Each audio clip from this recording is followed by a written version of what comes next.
Hello बच्चों, आज live class का 7वां दिन है। तो आज हम लोग पढ़ेंगे क्लास 10 वास्तविक संख्या का उदाहरण 1 से लेकर 11 तक। ठीक है, तो हम लोग पिछले बार क्या किए, पिछले वीडियो में प्रश्नावली 1.1, 1.2, 1.3 और 1.4 समाप्त कर चुके हैं। तो आज उदाहरण बाकी है। बताते पिछले दिन का लोग उदाहरण बनाएंगे। तो आज आपका उदाहरण 1 से लेकर उदाहरण 11 तक आज पूरा हम इस वीडियो में आपका कंप्लीट कर देंगे। ठीक है, तो चलिए उदाहरण 1 से स्टार्ट करते हैं। देखिएगा उदाहरण नंबर 1 कह रहा है 40, 52 और 12, 5, 76 का HCF यूक्लिड विभाजन एल्गोरिथम का प्रयोग करके ज्ञात कीजिए। क्या करना है, यूक्लिड विभाजन एल्गोरिथम से मौसा निकालना है, जो आपको हम प्रश्नावली 1.1 में बताए हुए। तो उदाहरण है कि क्या करना है, यूक्लिड विभाजन एल्गोरिथम से क्या करना है, मौसा निकालना है। ठीक है, चलिए बनाते हैं। यह आपका उदाहरण नंबर 1 है। तो सबसे पहले बताइए यूक्लिड विभाजन एल्गोरिथम से बनाने से पहले क्या करना होगा, भाग विधि से बनाना होगा। ठीक है, 40, 52 और यह है 12,576। तो सबसे पहले क्या करते हैं, भाग विधि से बना लेते हैं मौसम। तो बताइए कितना से रहेगा, ये लगभग 3 से। तो ये हो जाएगा 3 2 9 6, 5 तिहाई 15 के 5 हासिल 1, ये 0, ये हासिल 1 और 4 तिहाई 12। अगर इसको घटाएंगे तो 0 2 और ये हो गया 4, यानी कितना है 420। यहाँ आ जाएगा 40, 52। ये अब कितना से रहेगा, तो ये 9 से 0, 9 दूना 18 हासिल 1 और 9 चौका 36 और 1 37। घटाइएगा तो 2, 15 में से 8 गया 7 और ये अगर 9 में से 7 गया तो 2, ये कट जाएगा। ठीक, ये हो जाएगा 420। देखिए 2 से ज्यादा हो जाएगा तो 1 से 272 एकम 272 घटेगा तो 8, ये हासिल दिया तो 11, 11 में से 7 घटा दीजिए तो ये हो जाएगा 4 और ये हासिल दिया तो 3, 3 में से 2 गया 3। अब देखिए 148, यहाँ कितना उतरेगा 272। ठीक है, तो अब देखिएगा इसको थोड़ा रुकिएगा 1 मिनट, इसको इधर कर।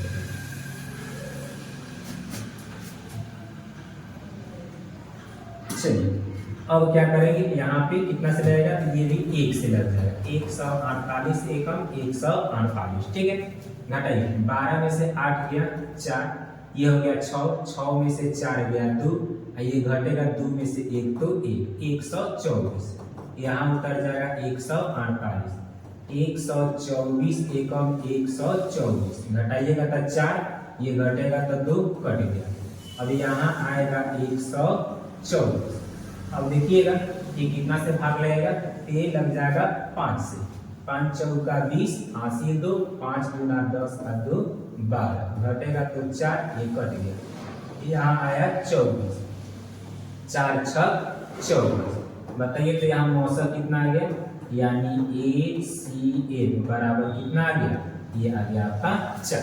तो किस विधि से बना, तो ये भाग विधि से। लेकिन क्वेश्चन किस विधि से बोला है, तो क्वेश्चन बोला है यूक्लिड विभाजन एल्गोरिथम के प्रयोग से। ठीक है, तो हम लोग बनाएंगे यूक्लिड विभाजन एल्गोरिथम से। तो इसको क्या करते हैं, थोड़ा इसको छोटा कर देते हैं।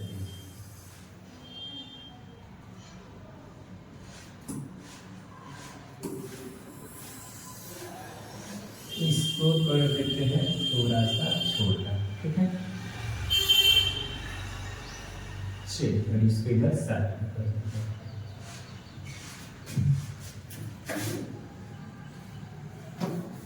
चलिए किस विधि से बोला है, क्वेश्चन बोला है बनाना है यूक्लिड विभाजन एल्गोरिथम से। यूक्लिड विभाजन एल्गोरिथम से फॉर्मूला क्या बताए थे, A बराबर BQ प्लस R। ठीक है, अब बताइएगा दोनों में बड़ा कौन है, तो दोनों में बड़ा है 12,576 और छोटा कौन है, तो 40,152। बताइए कथी का चिन्ह देते हैं, BQ के बीच में गुना का, उसके बाद प्लस। बताया हुआ पूरा का पूरा, इसमें तो कोई दिक्कत नहीं होना चाहिए। क्योंकि देखिए आप अगर वो चारों वीडियो जितना प्रश्नावली 1.1 से 1.4 तक अगर पूरा देखे हुए हैं तो उदाहरण में आपको कोई दिक्कत नहीं होगा, क्योंकि पूरा का पूरा पढ़ चुके हैं। तो उदाहरण का मतलब अगर आप ये पूरा वीडियो देख लेते हैं तो आपका वास्तविक संख्या फिर से रिवीजन हो जाएगा पूरा का पूरा। क्योंकि उदाहरण का क्वेश्चन 1.1 से लेकर 1.4 तक पूरा का उदाहरण है। तो एक नंबर अगर ये बना लेते हैं तो यूक्लिड विभाजन कंप्लीट हो जाएगा। तो चलिए देखते हैं 40 52 लिखा हुआ है, 40 52 पे चले जाए, कितना से भाग लगा तो 3 से, तब गुना में 3 प्लस शेषफल कितना आया तो 420, तब प्लस 420। ठीक है, और जो बराबर के जस्ट बगल में रहता है उसको इस साइड कर लेते हैं, बराबर का चिन्ह, जो प्लस में रहता है उसको यहाँ कर लेते हैं, फिर गुना का चिन्ह, फिर प्लस का चिन्ह। 420 है तो 420 पे चले जाएंगे, बताइए कितना से भाग लगा तो भाग लगा 9 से। अब प्लस, अब 420 से 9 में भाग लगा तो शेषफल कितना आया तो शेषफल आया 272। ठीक है, और फिर क्या करेंगे, जो बराबर के जस्ट बगल में है उसको इस साइड कर लेंगे, और जो प्लस में है 272 उसको इधर लाएंगे, फिर गुना का चिन्ह, फिर प्लस का चिन्ह, तो 272 पे चले जाएंगे, कितना से भाग लगा तो 1 से, और प्लस में 272 से अगर एक बार में भाग लगा तो शेषफल कितना आया तो 148 आया। ठीक, फिर जो बराबर के जस्ट बगल में है उसको इस साइड कर लेंगे, और जो प्लस में है उसको इधर कर लेंगे। ठीक, फिर गुना का चिन्ह, प्लस का चिन्ह, तो 148 है तो 148 पे चले जाएंगे, कितना से भाग लगा तो फिर 1 से भाग लगा, अब प्लस 148 से 1 में भाग लगा तो शेषफल कितना आया तो शेषफल आया 124। बराबर के जो जस्ट बगल में है फिर उसको क्या करेंगे इस साइड कर लेंगे, और जो प्लस में है उसको इस साइड कर लेंगे, फिर गुना का चिन्ह, फिर प्लस का चिन्ह, तब गुना में 124 पे चले जाएंगे, कितना से भाग लगा तो भाग लगा 1 से, प्लस 124 से 1 में भाग लगा, 124 से 1 में भाग लगा तो शेषफल कितना आया शेषफल आया 24। फिर बराबर के जस्ट बगल में जो है उसको कर लेंगे इस साइड, और जो प्लस में है उसको कर लेंगे बराबर के इस साइड, फिर गुना का चिन्ह, फिर प्लस का चिन्ह, तब गुना किए तो 24 पे चले जाएंगे, कितना से भाग लगा तो भाग लगा 5 से, अब प्लस शेषफल लिखना है तो 24 से 5 में जब भाग लगा तो शेषफल कितना आया तो शेषफल आया 4। ठीक, फिर जो बराबर के जस्ट बगल में है उसको इस साइड कर लेंगे, और जो प्लस में है उसको इस साइड कर लेंगे, फिर गुना का चिन्ह, प्लस का चिन्ह, 4 है तो 4 पे चले जाएंगे, 4 से देखिए कितना बार में भाग लगा तो 6 बार में भाग लगा, अब प्लस में लिखना है शेषफल, तो 4 से 6 बार में जब भाग लगा तो शेषफल कितना आया कट गया का मतलब 0। अगर प्लस में 0 आ गया इसका मतलब मेरा क्वेश्चन बन गया। तो बताइए इसका HCF बराबर कितना होगा, तो देखिएगा जो सबसे नीचे वाले लाइन में बराबर के जस्ट बगल में रहता है उसी को कहते हैं HCF यानी मौसम। तो बन गया, पते उदाहरण 1 समझ में आया कि नहीं, आ गया बहुत आसानी से, क्योंकि हम लोग प्रश्नावली 1.1 में बना चुके हैं यूक्लिड विभाजन एल्गोरिथम से मौसा निकालना। ठीक है, तो देखिए यूक्लिड विभाजन एल्गोरिथम से मौसा निकाले तो आप सीखे हुए हैं, उदाहरण 1 आपका कंप्लीट हो गया। तो आप क्या कीजिए इसको नोट कर लीजिए, फिर उदाहरण नंबर कितना देखते हैं 2 देखते हैं। ठीक है, तो ये उतार लीजिए। चलिए अब चलते हैं उदाहरण नंबर कितना 2। देखिएगा उदाहरण नंबर 2 क्या कह रहा है, दर्शाइए कि प्रत्येक धनात्मक समपूर्णांक 2q के रूप का होता है तथा प्रत्येक धनात्मक विषम पूर्णांक 2q प्लस 1 के रूप का होता है जहां q कोई पूर्णांक है। तो इस तरह का भी क्वेश्चन हम आपको बताएं कि दर्शाइए कि कोई धनात्मक समपूर्णांक या कोई धनात्मक विषम पूर्णांक इतना इतना इतना के रूप का होता है। तो इस तरह के क्वेश्चन को कैसे बनाते हैं, तो माना यूक्लिड विभाजन एल्गोरिथम से चलिए बनाते हैं। आप प्रश्नावली में बनाए होइएगा क्योंकि हम आपको बताए थे प्रश्नावली 1.2 में इस तरह का क्वेश्चन आप वीडियो देखे तो इसमें आपको कोई दिक्कत ही नहीं होगी, यानी समझिए रिवीजन हो रहा है दोबारा। उदाहरण का क्वेश्चन खास करके देखना चाहिए क्योंकि आपका रिवीजन हो जाता है। चलिए बनाना स्टार्ट करते हैं।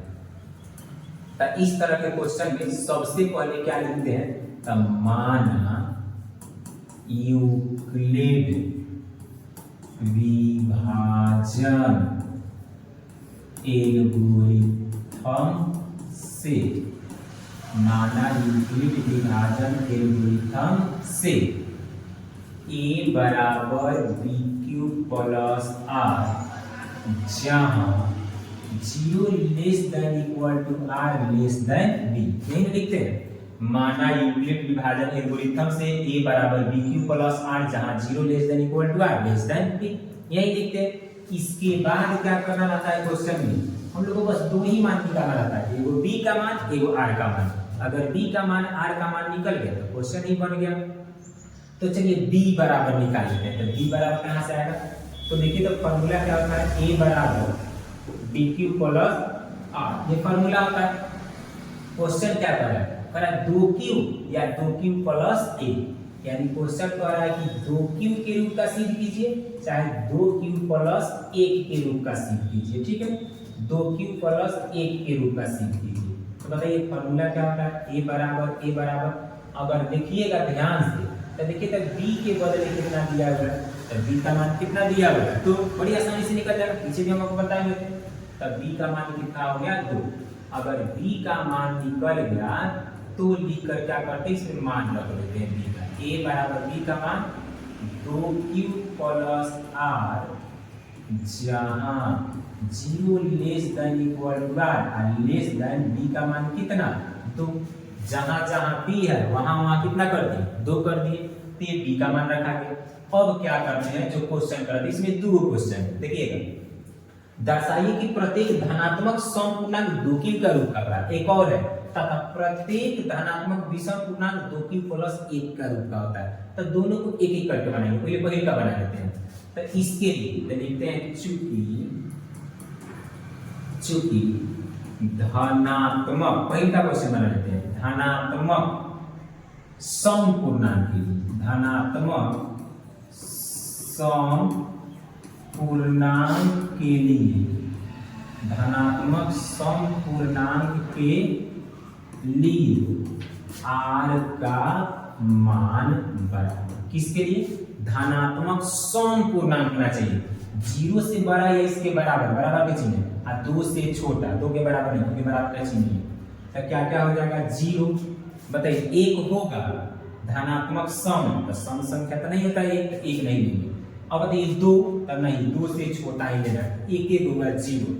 अब यहाँ क्या करेंगे, लिखेंगे इसलिए r का संभव मान, r का संभव मान, तो देखिए पहले का ये सिद्ध करना है सम वाला, तब प्लस में कुछ होगा तो कितना है 0, तो r का संभव मान कितना हो गया 0 हो गया। अब क्या करेंगे, इन मानों को रख देंगे। ठीक है, चलिए या क्या करते हैं, दोनों निकाल लेते हैं, दोनों मानों को क्या करेंगे एक साथ रख देंगे। अब निकालते हैं, फिर चूंकि दोबारा निकाल लेते हैं, फिर चूंकि अब किसके लिए निकालना है, तो चूंकि धनात्मक, अब देखिए किसके लिए कर रहा है, धनात्मक विषम पूर्णांक के लिए, तो चूंकि धनात्मक विषम पूर्णांक के लिए, धनात्मक विषम पूर्णांक के लिए r का मान, अब देखिएगा धनात्मक विषम संख्या होना चाहिए, 0 से बड़ा या इसके बराबर और 2 से छोटा। तब कौन कौन हो जाएगा, 0 हो जाएगा, 1 हो जाएगा, क्योंकि विषम पर 1, 2 से छोटा लेना है तो होगा नहीं। अब क्या करेंगे, इसलिए r का संभव मान निकालेंगे। r का संभव मान कितना हो जाएगा, तो देखिए विषम वाला में ये सिद्ध करना है, r का संभव मान कितना है 1 है, r का संभव मान कितना है 1। अब लिखेंगे इन मानों को बारीक से रखने पर, अब क्या करेंगे, इन मानों को बारीक से रख देंगे। तो जब इन मानों को बारीक से रखेंगे तो थोड़ा देखिए, यहाँ भी रख देंगे, यहाँ भी रख देंगे, तो देखिए दोनों जगह रख देंगे। ठीक है, चलिए यहाँ भी जो 0 आया इसमें भी रख देंगे, लिखेंगे इन मानों को बारीक से रखने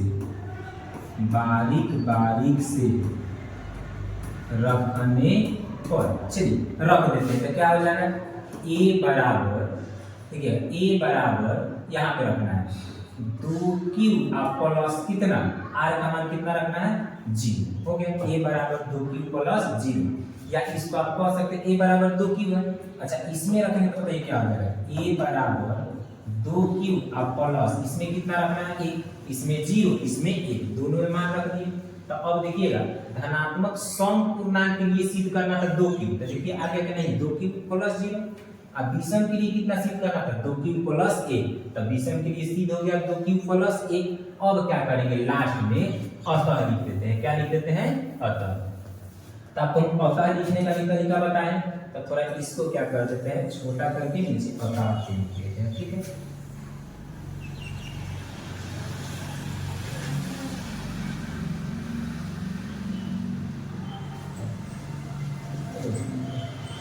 अतः लिख देते हैं इसका नीचे।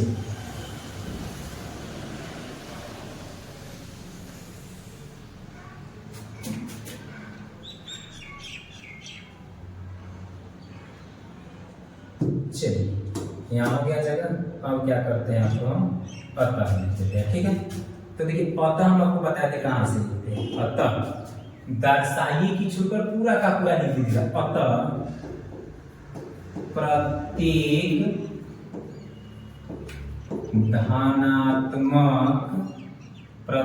धनात्मक समपूर्णांक 2q के रूप का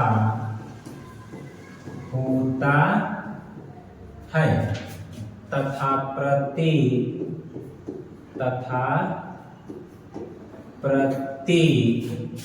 धनात्मक विषम पूर्णांक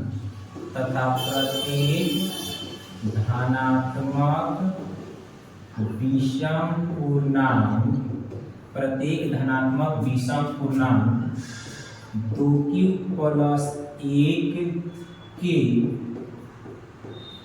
रूप का होता है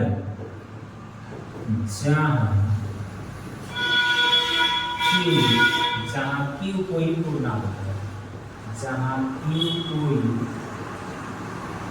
पूर्णांक है। तो ये हो गया आपका सिद्ध, यही आपको क्या करना था सिद्ध करना था, ठीक है। ये हो गया आपका प्रूफ, ठीक है। तो क्या सिद्ध करना था कि दर्शाइए कि प्रत्येक धनात्मक समपूर्णांक 2q के रूप का होता है। अब प्रत्येक विषम पूर्णांक 2q प्लस 1 के रूप का होता है। 2 क्वेश्चन था। तब माना यूक्लिड विभाजन एल्गोरिथम से a बराबर bq प्लस r जहां 0 less than equal to r less than b, ये तो सब में माना। b का मान निकालना चाहिए। तो देखिए 2q यानी b का मान कितना हो गया 2। अब क्वेश्चन 2 है प्रत्येक धनात्मक सम पूर्णांक के लिए, तो लिखेंगे चूंकि धनात्मक सम पूर्णांक के लिए r का मान 0 से बड़ा है इसके बराबर 2 से छोटा, तो 0 हो जाएगा। 1 तो होगा नहीं क्योंकि सम संख्या नहीं है, विषम संख्या है, और 2 से छोटा लेना है। तो ये और r का संभव मान, तो पहले में 2q सिद्ध करना है, प्लस में कुछ होना तो 0 हो गया। तो इस मान को क्या करेंगे इसमें रख देंगे 2q प्लस 0, ये सिद्ध हो गया। दूसरा था चूंकि धनात्मक अब बोला है धनात्मक विषम पूर्णांक के लिए सिद्ध करना है, तो धनात्मक विषम पूर्णांक के लिए r का मान निकालेंगे, तो 0 के बराबर ये से बड़ा और 2 से छोटा, तो 0 हो जाएगा। 1 भी हो जाएगा क्योंकि विषम बोला है, 2 से छोटा है तो 2 होगा नहीं। ऐसे भी विषम है तो r का समभाव मान, तो देखिए इसके प्लस में कितना है 1, तो r का समभाव मान 1 हो गया। इन मानों को इसमें रख दिए तो 2q प्लस 1 के रूप का भी सिद्ध हो गया। अब अतः क्या करेंगे, अतः प्रत्येक धनात्मक समपूर्णांक 2q के रूप का होता है और प्रत्येक धनात्मक विषम पूर्णांक 2q प्लस 1 के रूप का होता है। यही आपको सिद्ध करना था, यह आपका सिद्ध हो गया, यानी उदाहरण नंबर 2 बन गया। आपका कीजिए इसको नोट कर लीजिए, फिर उदाहरण नंबर 3 में चलते हैं, ठीक है। नोट कीजिए इसको। चलिए उदाहरण 2 हो गया। उदाहरण नंबर अब हम किसमें चलते हैं 3 नंबर में। तो उदाहरण 3 कह रहा है दर्शाइए कि एक धनात्मक विषम पूर्णांक 4q प्लस 1 या 4q प्लस 3 के रूप का होता है जहां q कोई पूर्णांक है। फिर वही क्वेश्चन है धनात्मक सम धनात्मक विषम वाला क्वेश्चन है। तो चलिए इसको बनाते हैं। तो सबसे पहले क्या लिखते हैं, माना यूक्लिड विभाजन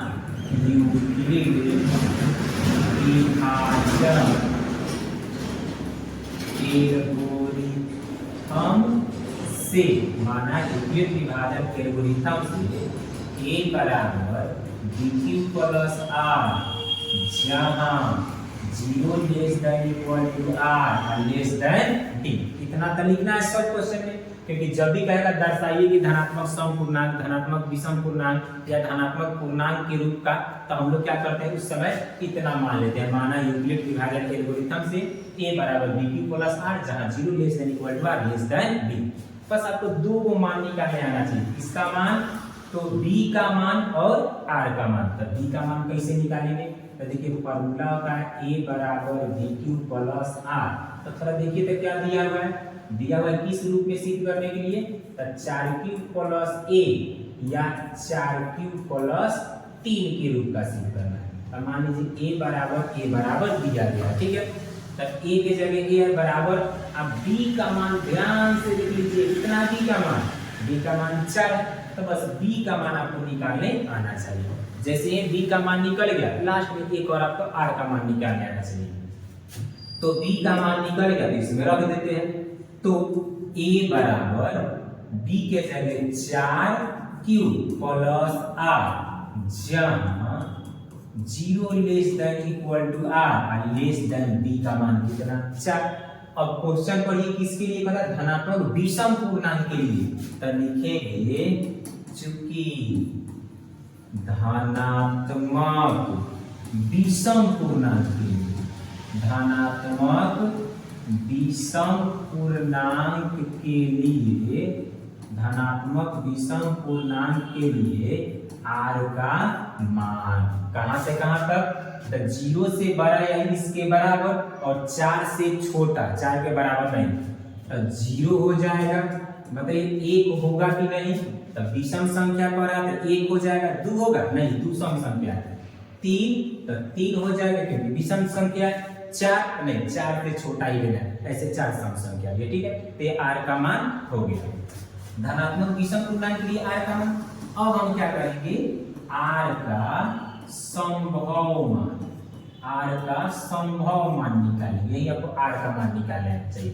तो देखिए तो प्लस में 1 है, प्लस में 3 है, तो r का संभव मान 1 और 3 हो गया। अब क्या करेंगे, इन मानों को बारीक बारीक से रखने पर, इन मानों को बारीक बारीक से, इन मानों को बारीक बारीक से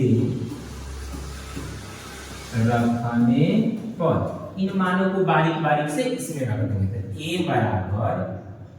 बराबर कितना है 4q, अब प्लस r का मान एक बार रखेंगे 1, या a बराबर 4q प्लस एक बार रख देंगे 4q प्लस कितना 4q प्लस 3।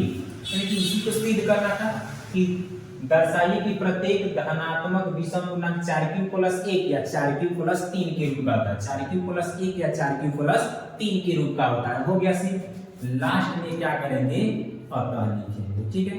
तो अतः कहां से लिखेंगे, तो दर्शाइए कि छोड़कर बाद बाकी पूरा उतार दीजिए। अतः एक धनात्मक विषम पूर्णांक, अतः एक धनात्मक विषम पूर्णांक, एक धनात्मक विषम पूर्णांक 4q प्लस 1 या 4q प्लस 3 के रूप का होता है, इतना के रूप का होता है, जहां q कोई पूर्णांक, जहां q कोई पूर्णांक है। तो ये हो गया आपका से, ठीक है। तो देखिएगा ये आपको प्रश्नावली में कितना बनाए थे, 1.2 में बनाएंगे। तो इसी तरह का क्वेश्चन है कि दर्शाइए कि कोई भी धनात्मक विषम पूर्णांक 4q प्लस 1 या 4q प्लस 3 के रूप का होता है। ऐसे उदाहरण नंबर 2 भी यही था और उदाहरण नंबर 3 भी यही है, ठीक है। तो देख लीजिए ये तो आपको अच्छा से बनाने आ गया होगा क्योंकि वो प्रश्नावली में पढ़ चुके हैं। तो आप क्या कीजिए, इसको नोट कीजिए, फिर देखते हैं उदाहरण नंबर 3 के बाद 4 क्या कह रहा है, ठीक है। तो चलिए उदाहरण नंबर 4 देखते हैं। उदाहरण नंबर 4 पर है, एक मिठाई विक्रेता के पास 420 काजू की बर्फियां और 130 बादाम की बर्फियां है। वह इनकी ऐसी डेयरियां बनाना चाहती है कि प्रत्येक डेयरी में बर्फियों की संख्या समान रहे तथा ये डेयरियां बर्फी की परात में न्यूनतम स्थान दे। इस काम के लिए प्रत्येक डेयरी में कितनी बर्फियां रखी जाएगी? देखिए, जब न्यूनतम स्थान घेरेगा तो अधिक से अधिक बर्फियों को रखना होगा। क्या करना होगा? न्यूनतम स्थान घेरने के लिए अधिक से अधिक बर्फियां बनाना पड़ेगा, क्योंकि छोटा छोटा बनाना पड़ेगा।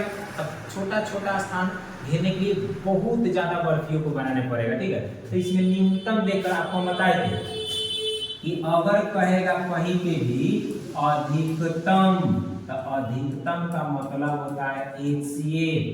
अगर कहेगा न्यूनतम, अगर कहेगा न्यूनतम तो न्यूनतम का मतलब होता है LCM। तो यहाँ पे अब न्यूनतम देख के LCM मत निकालिए, ये नहीं करा न्यूनतम संख्या निकालिए। अगर कहता न्यूनतम संख्या निकालिए तब हम लोग LCM निकाल देते। न्यूनतम संख्या नहीं करा इस काम के लिए प्रत्येक डेयरी में कितनी बर्फियां रखी जाएगी, बर्फियों की संख्या बताना है। अगर कहता बर्फियों की न्यूनतम संख्या बताइए तब हम लोग LCM निकालते, लेकिन बर्फियों की न्यूनतम संख्या नहीं करा कि परात में न्यूनतम स्थान घेरेगा वो बर्फी। बर्फी क्या करेगा? न्यूनतम स्थान घेरेगा। तो कब? तो कम से कम स्थान घेरने के लिए अधिक से अधिक बर्फी बनाना पड़ेगा। क्या होना चाहिए? अधिक से अधिक बर्फी, अर्थात अधिक से अधिक बर्फियों की संख्या का मतलब होगा क्या निकालना है? HCF, यानी आपको मौसा निकालना होगा कितना का? 420 का और 130 का, क्योंकि हम आपको बताए थे कि इस तरह जब भी क्वेश्चन देगा तो इसमें दो संख्या दिया रहेगा। तो इसका क्या बनाना है? आपको मौसा निकाल देना, यानी सबसे पहले क्या करते हैं हम लोग? रफ बना लेते हैं, ठीक है। ये 130 और यहाँ है 420, ठीक है। तो देखिएगा कितना से लगेगा? तो ये भाग लग जाएगा आपका 3 से, ठीक है। ये हो जाएगा 13 पिया 39, ये घटेगा तो 0 में से 0 गया 0, 12 में से 9 गया, ये हो जाएगा आपका 3, ये हासिल दे दिया तो ये आपका कट गया, ठीक है। यहाँ उतरेगा 130, फिर लगेगा कितना से? तो 3, ये आपका लग जाएगा भाग कितना से? 4 से, तो 3 चौका 12, 120 घटेगा तो 10, फिर यहाँ आ जाएगा 30 और ये 10 तिहाई 30 कट गया। तो बताइए यहाँ पे HCF कितना निकला? 10 निकल गया। कितना निकल गया? 10। तो हम लोग क्या करते हैं यहाँ पे बना के रहेंगे इस विधि से,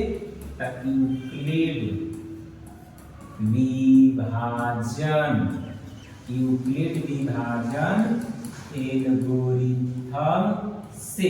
ऐसे इसमें बोला नहीं कि यूक्लिड विभाजन एल्गोरिथम से ही बताइए, आप किसी विधि से बना के आंसर लिख सकते हैं। लेकिन ये क्वेश्चन है, उदाहरण में क्वेश्चन हम लोग बनाए यूक्लिड विभाजन से ही मौसा, तो ये अगर आल विधि से हम लोग बनाते हैं चौथा पांचवा क्लास में सीखे हुए तो मजा नहीं आएगा, ठीक है। हम लोग क्या करेंगे? किस विधि से बना देंगे? यूक्लिड विभाजन, क्योंकि 10th क्लास में हम लोग यूक्लिड विभाजन से मौसा सीख रहे हैं। तो यूक्लिड विभाजन एल्गोरिथम से फॉर्मूला क्या होता है? A बराबर BQ प्लस R। अब ये दोनों में कौन बड़ा? तो 420 छोटा कौन?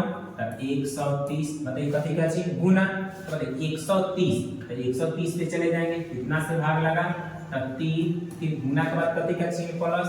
जब 130 से 3 बार में भाग लगा तो शेषफल कितना? तो शेषफल आया 30। अब बराबर के जस्ट बगल वाला को इस साइड, आज जो प्लस है उसको इस साइड। अब बताइए 30 है, 30 लिखे, फिर गुना का चिन्ह प्लस का चिन्ह, तब 30 लिखे तब 30 पे चले जाएंगे, कितना बार में भाग लगा? तो 4 बार में। अब प्लस, अगर 30 से 4 बार में भाग लगा तो शेषफल कितना आया? तो शेषफल आया आपका 10, ठीक है। फिर बराबर के जस्ट बगल वाला को इस साइड, अब प्लस वाला को इस साइड, फिर गुना का चिन्ह प्लस का चिन्ह, 10 लिखे तो 10 पे चले जाएंगे, कितना से भाग लगा? तो 3 से। अब प्लस में शेषफल, तो 10 से 3 बार में भाग लगा तो शेषफल कितना है? पूरा पूरा कट गया, यानी 0। तो इसका HCF कितना निकल गया? तो बराबर जो सबसे नीचे वाला लाइन है बराबर के जस्ट बगल में कितना आ गया? 10। तो यहाँ HCF नहीं लिखेंगे, क्वेश्चन क्या करेंगे? क्या लिखेंगे? प्रत्येक ढेरी में कितनी बर्फियां रखी जा सकती है? लास्ट में लिख देंगे अतः प्रत्येक ढेरी में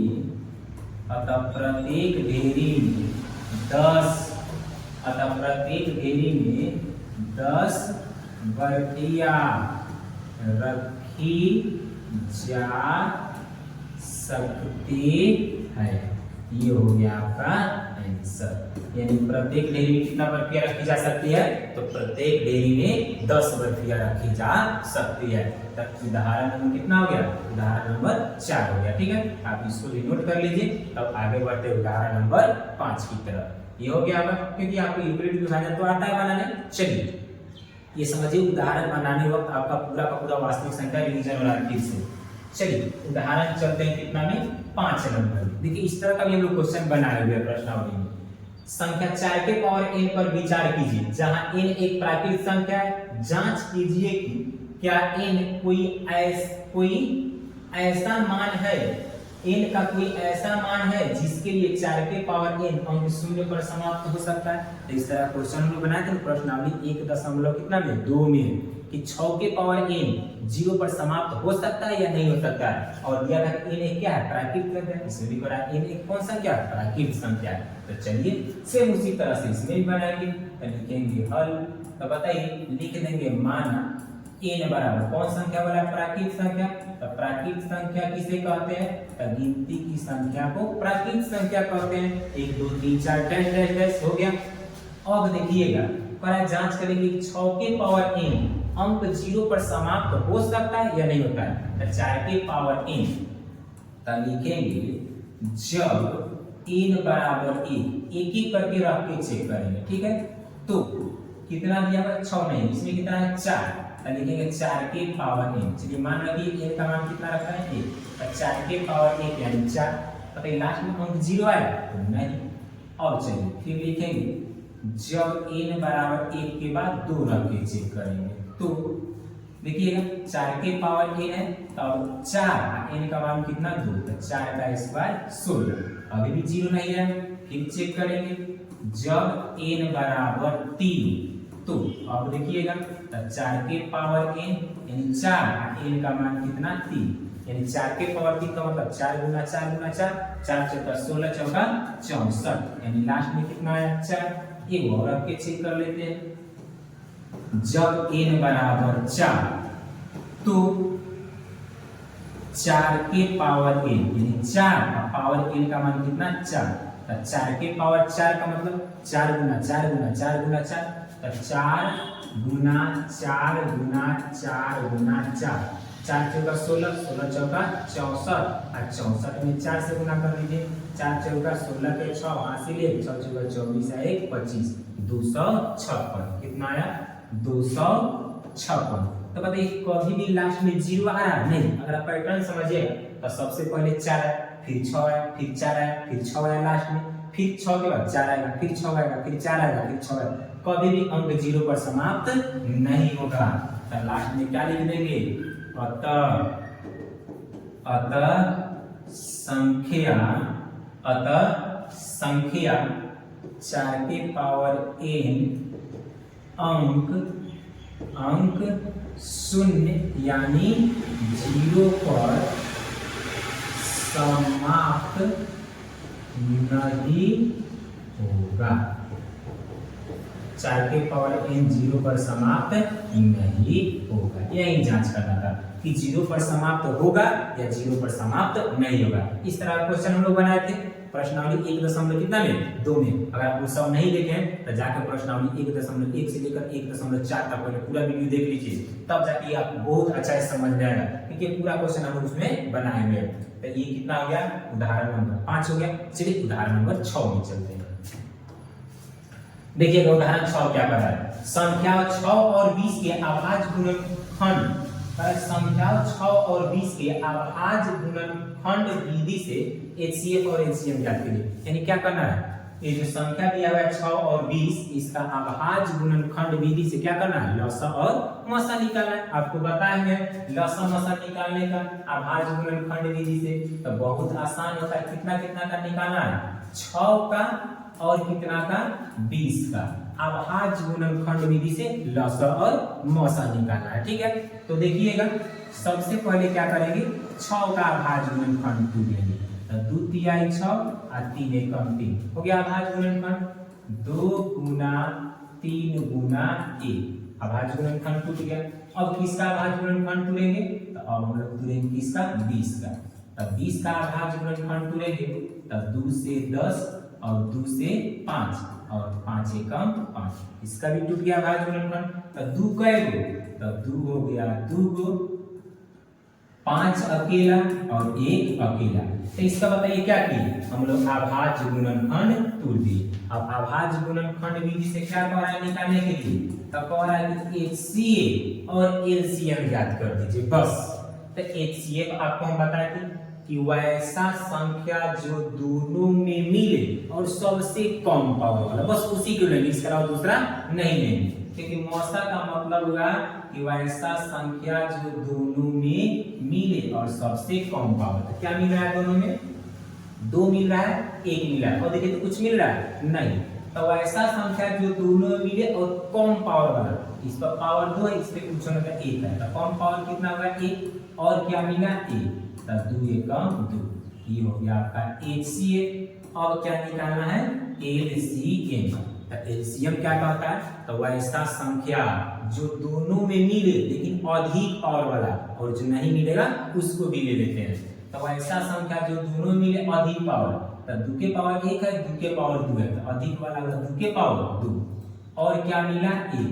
तो LCM कहता है कि जो दोनों में मिले और अधिक पावर वाला, और कहता है कि 9 मिलेगा ना उसको भी हम ले लेंगे। तो बताइए इसमें कौन नहीं मिला, तो 3 नहीं मिला है, और कौन नहीं मिला, 5 नहीं मिला है, तो इसको भी ले लेंगे।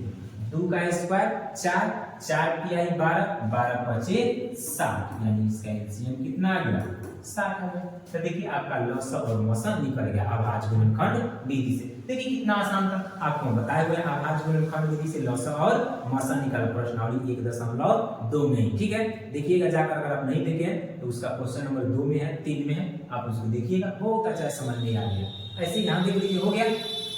चलिए उदाहरण 6 हो गया आपका, और कितना में चलते हैं उदाहरण नंबर 7 में। ठीक है, तो देखिए उदाहरण 7 क्या कह रहा है, कह रहा है अभाज्य गुणनखंड विधि द्वारा 96 और 404 का HCF ज्ञात कीजिए और फिर इनका LCM ज्ञात कीजिए। फिर वही क्वेश्चन है, अभाज्य गुणनखंड विधि से LCM और HCF निकालना है। चलिए इसको भी सोल्व कर देते हैं।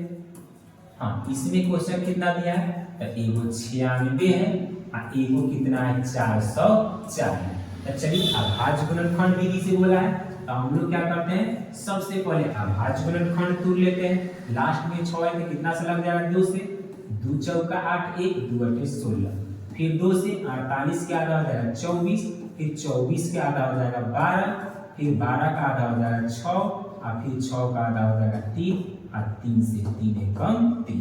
इसका अभाज्य गुणनखंड टूट गया। चलिए यहाँ लिख देते हैं 2 कै, तो देखिए 2 2 कै 1 2 3 4 5, 2 कै 2 के पावर 5। ठीक है, रुकिए, एक हम लोग का है 96 और एक है 404। बताइए 2 कै है 5, और उसके बाद आया 3, और उसके बाद आया 1। हो गया इसका अभाज्य गुणनखंड। चलिए 96 का टूट गया। अब हम लोग कितना का तोड़ लेते हैं, तो अब तोड़ लेते हैं 404। लास्ट में 2 है तो कितना से 2 से, 2 दूना 4, 2 दूना 4, फिर लास्ट में 2 है तो 2 एकम 2, 0 का 0, 2 एकम 2। अब आया 101, तो 101 कोनो पहाड़ में नहीं आता है, बस हो गया इसका अभाज्य गुणनखंड, यानी कह सकते हैं 101 से एक बार में रहेगा 101। तो देखिएगा इसमें 2 का है 2 गो, उसके बाद क्या है 101, और उसके बाद क्या है 3। तो देखिए अभाज्य गुणनखंड हम 96 का भी तोड़ लिए और 404 का भी अभाज्य गुणनखंड तोड़ लिए। ठीक है, तो अब अभाज्य गुणनखंड टूट गया, तो हम लोग क्या निकालना है HCF यानी मौसा। तो मौसा कहते किसको है, तो वैसा संख्या जो दोनों में मिले, देखिए दोनों में 2 मिल रहा है, और दोनों में कितना मिल रहा है, दोनों में 1 मिल रहा है, और कुछ मिल रहा है नहीं। तो ऐसा संख्या जो दोनों में मिले लेकिन कम पावर वाला, तो इस पे पावर 5 है, इस पे पावर 2 है, तो कम कौन हुआ 5 की 2, तो 2 वाला कम हुआ, तो इस पे कम पावर वाला लेंगे। यानी वैसा संख्या जो दोनों में मिला चाहिए अब कम पावर वाला को लेंगे। और क्या मिला 1, और जो 9 मिलेगा उसको नहीं लेंगे। तो 2 के पावर 2 का मतलब 4, 4 एकम 4, यानी ये हो गया आपका मौसा, यानी ये हो गया HCF। और निकालेंगे LCM यानी लसा। तो लसा क्या कहता है, तो वैसा संख्या जो दोनों में मिले लेकिन अधिक पावर वाला, और न मिलेगा उसको भी लेंगे। तो पहले जो मिल रहा है उसको देखते हैं। दोनों में मिले अधिक पावर, तो 2 पावर है 5 पावर है, तो 2 अधिक हुआ कि 5, तो 5 अधिक हुआ, तो अधिक पावर वाला लेंगे। और क्या मिल रहा है, 1 मिल रहा है, पावर तो सेम है इसलिए 1 ले लेंगे। तो एलसीएम कहता है कि वैसा संख्या जो दोनों में मिले अधिक पावर वाला और 9 मिलेगा उसको भी लेता है। तो कौन कौन 9 मिला, तो 3 नहीं मिला और 101 नहीं मिला। ठीक है, गुना कर देते हैं। 2 के पावर 5 का मतलब 2 गुना 2 गुना 2 गुना 2 गुना 2 कई बार, 5 बार लिखेंगे। 5 बार लिख दी, 2 गुना 4, 4 गुना 8, 8 गुना 16, 16 गुना 32। अब 32 में 3 से गुना कर दो, 3 गुना 6 और 3 तिया 9, 96। और 101 में कितना से गुना कर लेंगे, 96 से। ठीक है, तो 6 एकम 6, 0 6 एकम 6, 0 और 9 एकम 9, 0 और 9 एकम 9। अगर जोड़ेंगे तो 6 9 6 9, यानी कितना है, 96। ठीक है, तो इसका एलसीएम कितना आ गया, तो एलसीएम आ गया 96। तो ये हो गया आपका आंसर। तो देखिए एचसीएफ कितना आ गया 4 और एलसीएम कितना आ गया 96। तो आपको आ गया बनाना। एचसीएफ याद रखिएगा कि वैसा संख्या जो दोनों में मिले कम पावर, जो ना मिलेगा उसको नहीं लेंगे। एलसीएम वैसा संख्या जो दोनों में मिले अधिक पावर और जो न मिलेगा उसको भी ले लेंगे। गुना ना कर देंगे, आपका आंसर हो गया। तो उदाहरण कितना नंबर बन गया, 7 नंबर भी हो गया, इसको नोट कर लीजिए। और चलिए उदाहरण नंबर 8 देखते हैं। तो देखिएगा उदाहरण नंबर 8 पर संख्या 6, 72 और 120 का अभाज्य गुणनखंड विधि द्वारा एचसीएफ और एलसीएम ज्ञात कीजिए। फिर वही क्वेश्चन है, अभाज्य गुणनखंड विधि से क्या करना है, लसाअ और मसा निकालना। चलिए इसको भी देख लेते हैं। ये हो गया आपका हल, कितना कितना का, 6 का, कितना कितना का करना है, 6 का, 72 का और 120 का। चलिए अभाज्य गुणनखंड तोड़ते हैं। अगर 6 का अभाज्य गुणनखंड तोड़ेंगे तो 2 तिहाई 6 और 3 एकम 3, यानी 2 गुना 3 गुना 1। अब तोड़ते हैं 72 का, तो 2 से इसका आधा 36, 2 से 18 और 2 से 9 और 3 तिहाई 9 और 3 एकम 3। ये टूट गया आपका अभाज्य गुणनखंड। तो 2 का एगो है, तो 1 2 3, तो 2 का एगो है, 2 का एगो है 3। अब देखिएगा 3 का एगो है, तो 3 है 2 और गुना में कितना है, 1 है। ठीक है, तो 6 हो गया, 72 हो गया। अब कितना का, 120 का, तो 2 से आधा कितना 60, 60 के आधा 30, 30 के आधा 15 और 3 बचे 15 और 5 एकम 5। टूट गया आपका अभाज्य गुणनखंड। तो देखिए 2 का एगो, 1 2 3 गो, तो 2 के पावर 3, फिर 3 अकेला, 5 अकेला और 1 अकेला। ठीक है, तो ये क्या टूट गया आपका अभाज्य गुणनखंड। ठीक है, तो अब देखिएगा जब अभाज्य गुणनखंड तोड़ लिए तो अब क्या करेंगे, इसका एचसीएफ निकालेंगे और क्या निकालना है, एलसीएम निकालना है। ठीक है, एचसीएफ बताइए, एचसीएफ किसको कहते हैं, यानी मौसम। तो वैसा संख्या, इसमें 2 गो नहीं है 3 गो है, तो वैसा संख्या जो तीनों में मिले और सबसे कम पावर, जो ना मिलेगा उसको नहीं लेंगे। तो वैसा संख्या जो तीनों में मिलना चाहिए। देखिए क्या मिला है, तीनों में 2 और क्या मिल रहा है, तो देखिए तीनों में 3 भी मिल रहा है और क्या मिल रहा है, तो तीनों में 1 भी मिल रहा है। तीनों में क्या मिला है, 1 भी मिल रहा है। ठीक है, तो वैसा संख्या जो तीनों में मिलेगा उसी को लेंगे, ना मिलेगा उसको नहीं लेंगे। एचसीएफ में 5 नहीं मिला तो नहीं लेंगे। वैसा संख्या जो तीनों में मिलना चाहिए और सबसे कम पावर वाला। तो देखिए 2 के पावर 1 है, 3 है, 3 है, तो पावर सबसे कम किस पे है, 1 वाला पे, पावर 1 है। इसमें देखिए पावर 2 है, 1 है, 1 है, तो पावर 1 वाला भी ले लेंगे और कितना को लेंगे, 1। हाँ, इसको भी लेंगे, इसको भी लेंगे, 1 3 लेंगे, एगो संख्या ज्यादा नहीं लेते हैं। अब चलिए और कुछ मिला है नहीं, तो 2 तिहाई 6 एकम 6। ये हो गया आपका क्या, एचसीएफ यानी मौसम। और क्या निकालेंगे, एलसीएम यानी लसाअ। तो वैसा संख्या जो तीनों में मिले लेकिन सबसे अधिक पावर वाला, और जो न मिलेगा उसको भी ले लेंगे। ठीक है, जो न मिलेगा उसको भी लेंगे। तो सबसे पहले जो मिल रहा है और अधिक पावर, देखिए दोनों में तीनों में क्या मिला है, 2 मिला है, लेकिन अधिक पावर वाला कौन है, तब 3, लेकिन कि अधिक पावर 2 होगा तो 2 ले लीजिएगा, 1 ले लिए 2 खत्म। अब चलिए तीनों में 3 मिल रहा है, अधिक पावर वाला कौन है, 2 के पावर 2, और तीनों में क्या मिला, 1।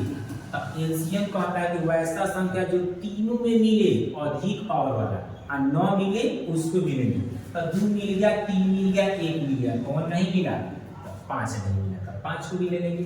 अब चलिए 2 के पावर 3 का मतलब 2 गुना 2 गुना 2, 2 गुना 4 गुना 8, आइए 3 का स्क्वायर 9 और 5 से कम 5, 8 पचे 40, 40 में 9 से करेंगे तो 9 चौका 36 यानी 360 आएगा, ठीक है।